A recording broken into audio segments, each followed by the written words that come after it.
Hello friends. आज जो chapter अपने स्टार्ट करने जा रहे हैं उस चैप्टर का नाम है रिडेम्पशन ऑफ डिबेंचर। इस चैप्टर में हम लोग सीखेंगे कि जब कंपनी डिसाइड करती है कि डिबेंचर को रिडीम करना है तो उसके पीछे क्या-क्या रूल्स एंड रेगुलेशंस है जो कंपनी को फॉलो करना पड़ता है। एट द सेम टाइम उसके पीछे क्या-क्या अकाउंटिंग एंट्रीज है जिन बातों का ध्यान रखना पड़ता है। इशू ऑफ डिबेंचर करते समय हमने हल्का सा हिंट लिया था कि जब डिबेंचर को रिडीम करते हैं तो क्या एंट्री होता है, बट वो कंप्लीट प्रोसीड्योर नहीं था। मैंने वहां भी समझाया, वो सिर्फ एक एंट्री था कि जब हम पेमेंट करेंगे डिबेंचर होल्डर को तो क्या एंट्री करेंगे। पर यहाँ पर हम लोग सीखेंगे complete procedure for redemption of debenture. तो चलो लेट्स कंटिन्यू और स्टार्ट करते हैं हमारा chapter redemption of debenture.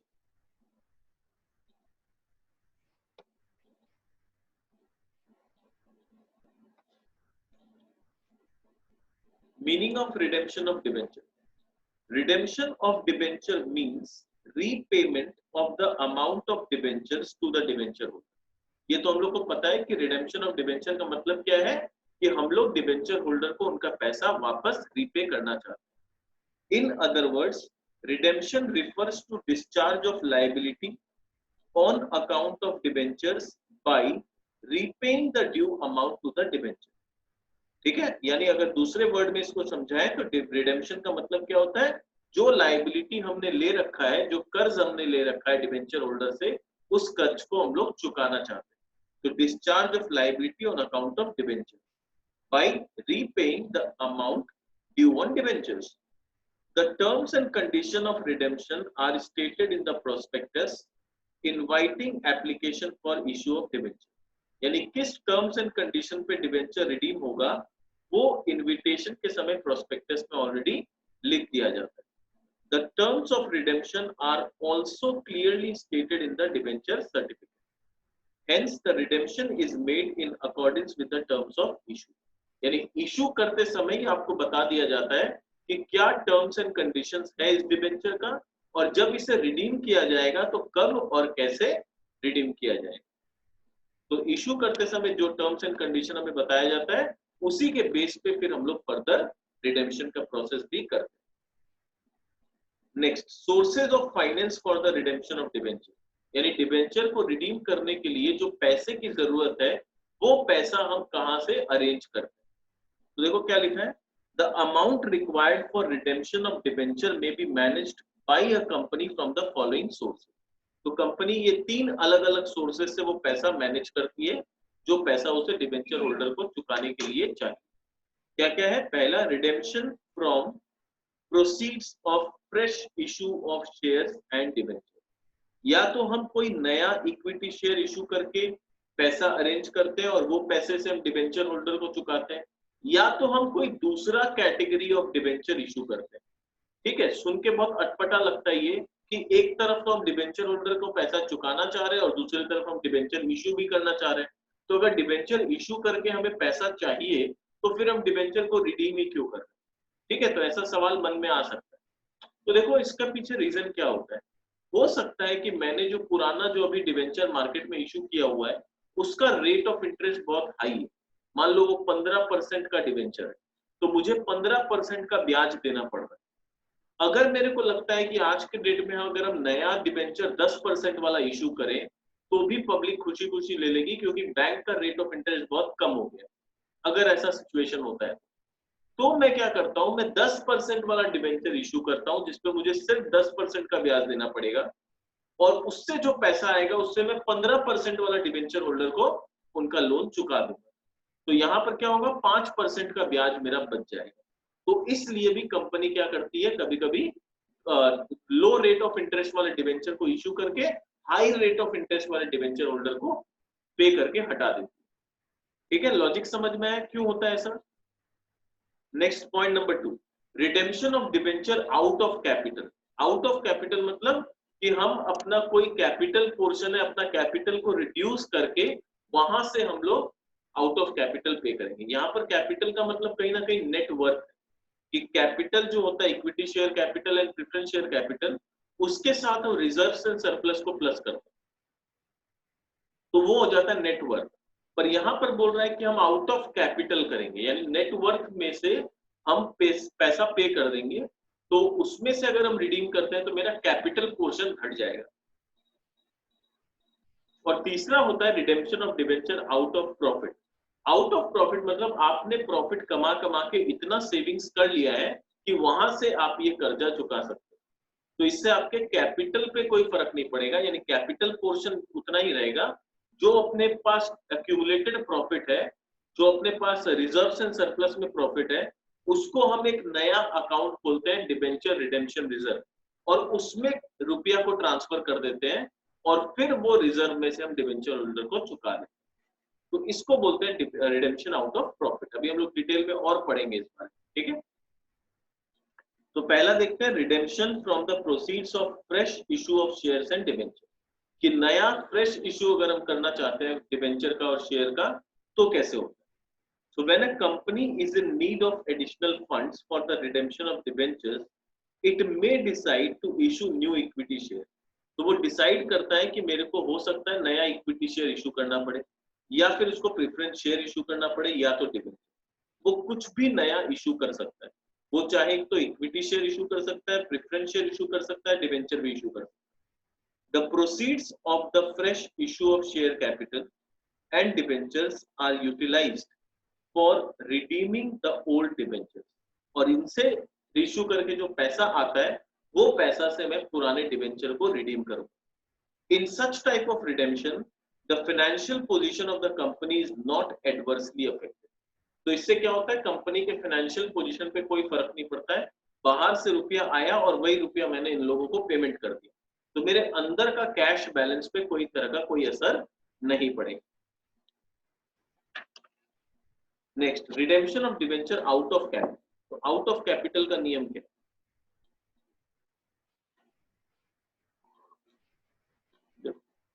When no profits are set aside for redemption of debenture, यानी जब कोई प्रॉफिट हम साइड में नहीं करते हैं रिडेम्पशन करने के लिए, ठीक है, it is called redemption out of capital. यानी किसी तरह का मैंने प्रॉफिट कोई अलग से कोई प्रॉफिट को साइड नहीं किया है कि ये पैसा मैं डिबेंचर होल्डर को चुकाने में यूज करूं। तो जब मैं ऐसा कोई पैसा साइड नहीं करता हूं तब बोलते हैं कि redemption is made out of capital. In such a case no profit are transferred to debenture redemption reserve, यानी इस केस में डिबेंचर रिडेम्पशन रिजर्व नाम का जो अकाउंट होता है उसमें कोई भी प्रॉफिट हम लोगों ने अभी तक ट्रांसफर नहीं किया।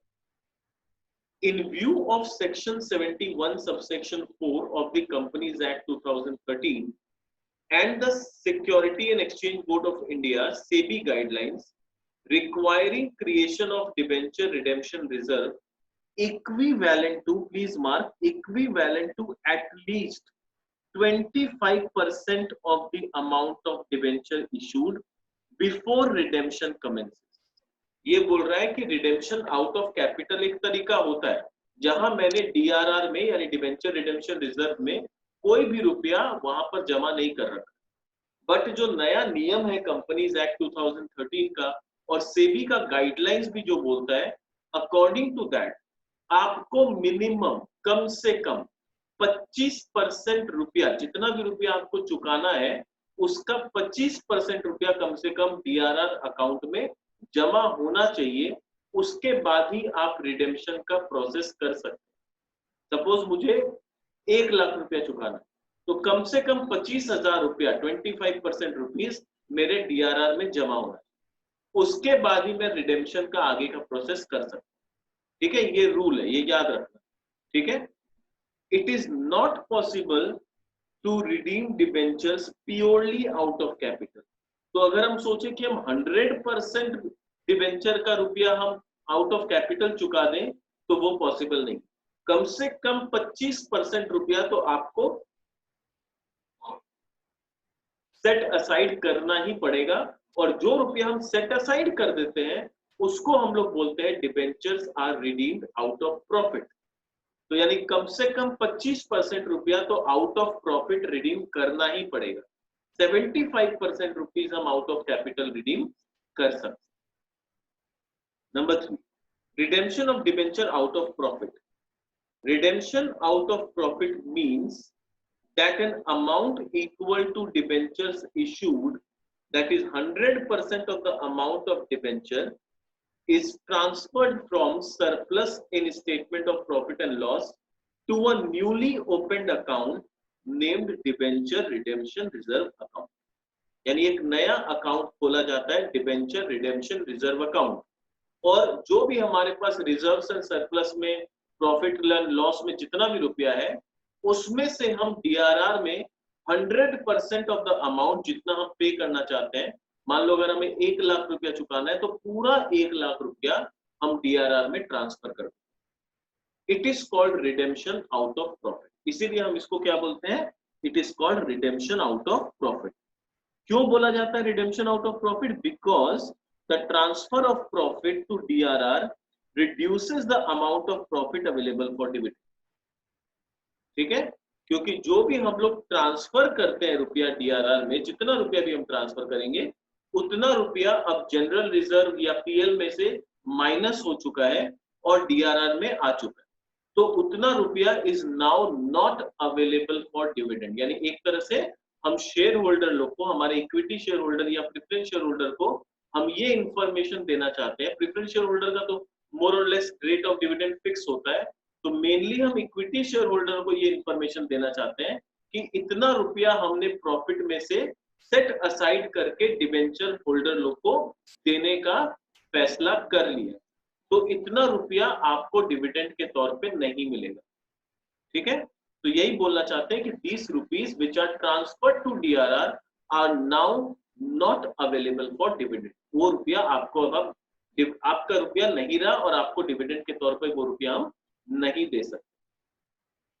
It means that the profit set aside for DRR is not available for payment as dividend, but would be utilized to redeem the debenture। यानी साफ साफ बता दिया कि वो रुपया जो हमने प्रॉफिट को सेट असाइड करके डीआरआर में डाल दिया है, वो रुपया is not available for payment of dividend but would be utilised to redeem debenture. The existing liquid resources of the company are not affected by redemption investment। तो इससे भी क्या होता है, जो existing liquid resources होता है कंपनी का, वो ज्यादा इफेक्ट नहीं होता है, क्योंकि हमने पहले से ही एक तरह से अलग से गुल्लक बना रखा था ये कर्जा को चुकाने के लिए। तो गुल्लक में जितना रुपया मेरा जमा हुआ वो हम एज इट इज चुका रहे। ठीक है, तो मेरा बाकी मेरे प्लानिंग पे किसी तरह का कोई नेगेटिव इफेक्ट नहीं होता। तो यहां तक क्लियर हो गया कि redemption out of fresh issue क्या होता है, रिडेम्पशन आउट ऑफ कैपिटल क्या होता है, और रिडेम्पशन आउट ऑफ प्रॉफिट क्या होता है। रिडेम्पशन आउट ऑफ कैपिटल 100% नहीं हो सकता, क्योंकि कम से कम 25% रुपया तो डीआरआर में ट्रांसफर करना जरूरी है। ठीक है, अब हम लोग पढ़ते हैं सेबी का गाइडलाइंस क्या है। SEBI guidelines for redemption of debenture, कि डिबेंचर को रिडीम करने के लिए सेबी ने क्या गाइडलाइंस दे रखा है। Number 1, the creation of debenture redemption reserve that is DRR is obligatory. यानी सेबी ने साफ साफ बोल दिया है कि आपको डीआरआर अकाउंट खोलना ही पड़ेगा। ठीक है, किसके लिए?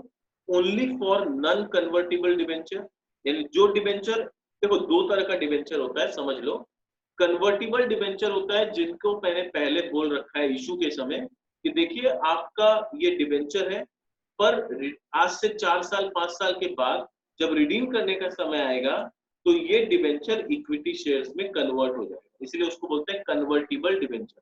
कि आप चाहे तो आप इन डिबेंचर्स को इक्विटी शेयर्स में कन्वर्ट कर सकते हैं, यानी आप डिबेंचर वापस कर दीजिए और उतना ही रुपया का हम आपको इक्विटी शेयर्स दे देंगे, उसको बोलते हैं कन्वर्टिबल डिबेंचर। और जो नॉन कन्वर्टिबल डिबेंचर है उसको कन्वर्ट करने का ऑप्शन नहीं है, तो उसको तो हम लोग को पैसा ही देना पड़ेगा। ठीक है, तो जो नॉन कन्वर्टिबल डिबेंचर है जिसको हमें पैसा ही देना पड़ेगा, उसके लिए डीआरआर का अकाउंट खोलना compulsory. And non convertible portion of partly convertible debenture, नाम से ही समझ में आ रहा है कि ये जो डिबेंचर्स है दे आर पार्टली कन्वर्टिबल। पूरा 100% ये लोग इक्विटी शेयर्स में कन्वर्ट नहीं होंगे। मान लो 50% हम इक्विटी शेयर दे देंगे और 50% उनको कैश देना पड़ेगा। तो जितना 50% हमें उनको कैश देना पड़ रहा है उतना रुपया के लिए हम लोग को डीआरआर अकाउंट खोलना पड़ेगा। ठीक है, next, the company shall create DRR equivalent to at least 25% of the amount of debenture issued before starting the redemption of debenture, यानी रिडेम्पशन करने से पहले जितना का डिबेंचर आपने इशू किया है, मान लो कि हम लोगों ने 2 लाख रुपया का डिबेंचर इशू किया, मैं लिख के समझाता हूं। मान लो हम लोगों ने 2 लाख रुपया का डिबेंचर इशू किया, तो 2 लाख रुपए का 25%, दैट इज कम से कम 50,000 रुपया तो हम लोग को डीआरआर में ट्रांसफर करना ही पड़ेगा। अब हो सकता है कि 2 लाख रुपया में क्या है, 1 लाख का जो है वो कंप्लीटली नॉन कन्वर्टेबल है, यानी इसको पूरा ही पेमेंट करना पड़ेगा, और नेक्स्ट 1 लाख है जो पार्टली कन्वर्टेबल, ठीक है। तो पार्टली कन्वर्टेबल पोर्शन के लिए जितना हमें देना पड़ेगा उसका 25% एटलीस्ट डीआरआर में जाना चाहिए। क्लियर? तो क्या बोल रहा है, hence a company can not redeem it's debenture purely out of capital, दोबारा वही बात रिपीट हो रहा है, at least 25% of the debenture issued must be redeemed out of profit by creating debenture redemption reserve, and the balance of debenture issued may be redeemed out of profit or out of capital, यानी 25% तो आपको out of profit he redeem करना पड़ेगा, बाकी का 75% आप चाहो तो आउट ऑफ प्रॉफिट कर सकते हो, आप चाहो तो आउट ऑफ कैपिटल भी कर सकते हो, ठीक है। बट पहला 25% तो आपको डीआरआर में ट्रांसफर करना ही पड़ेगा। क्लियर? नेक्स्ट आता है exemptions to the rule of creating DRR, यानी कुछ ऐसे कंपनीज है या कुछ ऐसे बिजनेसेस है जिनके लिए डीआरआर अकाउंट खोलना कंपलसरी नहीं। तो ये क्वेश्चन थ्योरेटिकली एग्जाम में बहुत बार आ जाता है, तो इसका नाम याद रखना, हु आर दीज कंपनी और बिजनेस जिसको डीआरआर अकाउंट खोलना कंपल्सन नहीं, ठीक है। तो क्या क्या है, following categories of companies are exempt from creating DRR. Number 1, all India financial institutions, AIFIs, regulated by Reserve Bank of India. Number 2, other financial institutions regulated by RBI, तो all India financial institution हो गया, या और other financial institution जो RBI द्वारा regulated है। Number 3, banking companies for both public as well as privately placed debentures, यानी वो बैंकिंग कंपनीज जो बैंकिंग का बिजनेस करती है, for both public as well as privately placed debenture. आपने डिबेंचर चाहे प्राइवेटली किसी को बुला के कॉन्ट्रैक्ट करके उसे दिया हो, चाहे आपने पब्लिकली डिबेंचर को इश्यू करके, जैसे शेयर इश्यू करते हैं वैसे डिबेंचर पब्लिक को इश्यू किया हो, कोई भी केस हो, बैंकिंग कंपनीज को डीआरआर क्रिएट करने का जरूरत नहीं है, कंपल्शन नहीं है, ठीक है। तो they are exempt from creating DRR. Next point number 4, housing finance company, तो जो कंपनी हाउसिंग फाइनेंस का लोन वोन देती है, ठीक है, registered under National Housing Bank, वो हाउसिंग फाइनेंस कंपनी जो लोग नेशनल हाउसिंग बैंक के अंडर में रजिस्टर्ड है, उन लोगों को भी डीआरआर क्रिएट करने की जरूरत नहीं, ठीक है।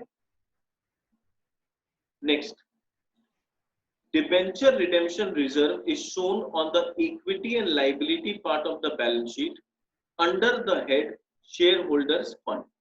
तो शेयर होल्डर फंड के अंदर, उसके अंदर सब हेड आता है रिजर्व्स एंड सरप्लस, ठीक है, under the head shareholders fund and sub head reserves and surplus. When all the debentures have been redeemed, debenture redemption reserve account is closed by transferring the amount to general reserve. Please mark कि जब पहले हम लोग DRR create करते हैं और उसके बाद जब सारा लोन चुका देते हैं, सारा डिबेंचर जब रिडीम हो जाता है, तो उसके बाद डीआरआर का जो फंड है उसको हम जनरल रिजर्व में ट्रांसफर कर देते हैं। तो उस समय जो एंट्री होता है ट्रांसफर का, वो होता है debenture redemption reserve account debit to general reserve account. Question आता है कि सर जब डीआरआर क्रिएट होता है तो कौन सा एंट्री होता है? क्रिएट करते समय एंट्री होता है statement of profit and loss account debit to DRR, यानी जितना मेरा प्रॉफिट है प्रॉफिट एंड लॉस में, वहां से रुपया निकाल के हम डीआरआर क्रिएट करते हैं। तो ये एंट्री होता है जब डीआरआर क्रिएट किया जाता है, और उसके बाद जब हम सारा डिबेंचर को रिडीम कर देते हैं तो ये डीआरआर का रुपया ट्रांसफर हो जाता है जनरल रिजर्व।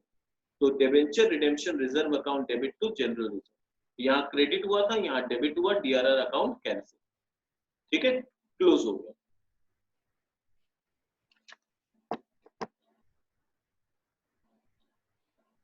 अब आता है एक और इंपॉर्टेंट कंडीशन है जो हम लोग को फॉलो करना पड़ता है। देखो, एक पहला कंडीशन तो जो एकदम याद रखना है कि 25% रुपया कम से कम डीआरआर में ट्रांसफर हो जाना चाहिए, उसके बाद ही रिडेम्पशन चालू हो सकता है। Now one more important condition कि कुछ रुपया अपने को बाहर कहीं इन्वेस्ट करना पड़ता है। देखिए क्या बोला है, condition for investing 15% of the debentures maturing during the year. यानी मान लो लाख रुपया का अपना है, जैसे एग्जांपल ले लो, 1 लाख रुपया का अपना लोन लिया हुआ, डिबेंचर इशू किया हुआ, और हम लोगों ने फैसला किया है कि 50,000 रुपया इस साल हम लोग चुकाएंगे और 50,000 रुपया हम अगले साल चुकाएंगे। तो 1 लाख का 25% रुपया यानी 25,000 रुपया तो डीआरआर में ट्रांसफर हो जाना चाहिए। ये तो पहला कंडीशन। दूसरा कंडीशन है कि इस साल अगर आपको 50,000 रुपया चुकाना है तो इसका 15% यानी 50,000 का 15%, 7,500 रुपया, कितना हुआ ये 15%। तो 15% रुपया आपको कहीं ना कहीं कोई सिक्योरिटी में इन्वेस्ट करना पड़ेगा। जितना रुपया इस साल चुकाना है उसका 15% रुपया कम से कम कहीं ना कहीं इन्वेस्ट होना चाहिए, कोई गवर्नमेंट सिक्योरिटी हो गया या कहीं पर हो। तो इसका देखें क्या डिटेल दिया हुआ है, चलो और समझते हैं इसको। As per Rule 18, subsection 7, subsection C of the Companies Rules 2014, every company required to create DRR, यानी वो कंपनी जिनके लिए DRR क्रिएट करना जरूरी है, shall before 30th day of April of each year, यानी 30 अप्रैल के पहले deposit or invest the sum which shall not be less than 15%, यानी मिनिमम 15% है। आप चाहो तो 15% से ज्यादा इन्वेस्ट कर सकते हो, पर मिनिमम 15% रुपया इन्वेस्ट करना पड़ेगा। कौन से अमाउंट का? Of the amount of its debenture maturing during the year ending 31 March of the next year. यानी बोलने का मतलब ये है कि मान लो अभी हम लोग का जो फाइनेंशियल ईयर चल रहा है 1/4/2020 से लेके 31 मार्च 2021, तो अगर 31 मार्च 2021 को मेरे को 50,000 रुपया चुकाना है, तो आज का 30 अप्रैल तक यानी with in 30th of April 15% of 50,000 rupees मेरे को कहीं ना कहीं इन्वेस्ट करना है गवर्नमेंट सिक्योरिटी, यानी 7,500 रुपया मेरा 30 अप्रैल के पहले कहीं ना कहीं इन्वेस्ट हो जाना चाहिए। ठीक है, अगर मेरे को 30 मार्च 2021 को 50,000 रुपया चुकाना, सर अगर 30 मार्च 2020 को चुकाना था, तो 30 मार्च 2020 को अगर चुकाना था तो यानी पिछले साल 30 अप्रैल 2019 को इस अमाउंट का 15% जमा हो जाना चाहिए था। अगर आपने जमा नहीं किया है तो आपने कानून तोड़ा है, अपने रूल्स को तोड़ा है। रूल बोलता है कि आपको 31 मार्च ऑफ नेक्स्ट ईयर जितना भी रुपया चुकाना है उसका कम से कम 15%, उससे ज्यादा करना है करो, वेरी गुड, पर मिनिमम 15% रुपया उससे एग्जैक्टली समझ लो 1 साल पहले, यानी 1 साल पहले तो 1 अप्रैल हो जाएगा, फिर भी 30 डेज ऑफ ग्रेस एक तरह से मिल रहा है, तो 30 अप्रैल 2019 तक 15% रुपया जमा हो जाना चाहिए था। सिमिलरली अगर 31 मार्च 2021 को 50,000 रुपया चुकाना है तो 1 अप्रैल 2020 तक, 1 अप्रैल नहीं 30 अप्रैल 2020 तक, ठीक है, ईयर तो 1 अप्रैल से होता है पर ये 30 अप्रैल तक अपने को टाइम दिया हुआ है, तो 30 अप्रैल 2020 तक 15% रुपया इन्वेस्ट हो जाना चाहिए। तो this is the rule. clear, the amount of its debenture maturing during the year ending 31st March of the next year. The amount so deposited or invested can be utilized only for the purpose of repayment of debenture. यानी ये रुपया हमने जो invest किया है ये सिर्फ और सिर्फ डिबेंचर को रिडीम करने में यूज होना चाहिए और कहीं यूज नहीं होना चाहिए. ठीक है. Next, methods of redemption of debenture. Debenture को रिडीम करने का मेरे पास अलग अलग मेथड्स क्या है. ठीक है. तो हम लोग को देखो यहाँ पर 4 मेथड दे रखा है. Following are the methods of redemption of debenture. पहला है lump sum payment at the end of the fixed period. दूसरा है redemption of debenture by instalments. तीसरा है by purchase of own debenture in the open market, कि open market से हम खुद अपना डिबेंचर खरीद लेंगे. और चौथा है by conversion of debenture into equity share. तो ये 4 अलग अलग मेथड होता है और ये चारों काफी बड़े बड़े अपने टॉपिक्स हैं. तो ये सेशन में तो हम लोग स्टार्ट नहीं करेंगे वरना ये बहुत कम्बरसम हो जाएगा आप लोग के लिए. आज के सेशन को यही रैप अप करते हैं.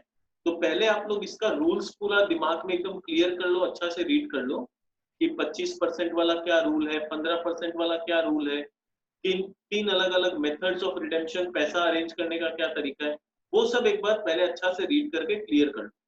फिर नेक्स्ट सेशन में जब हम आएंगे तो ये मेथड्स के बारे में डिटेल में पढ़ेंगे. ठीक है. तो आज के सेशन को यही रैप अप करते हैं.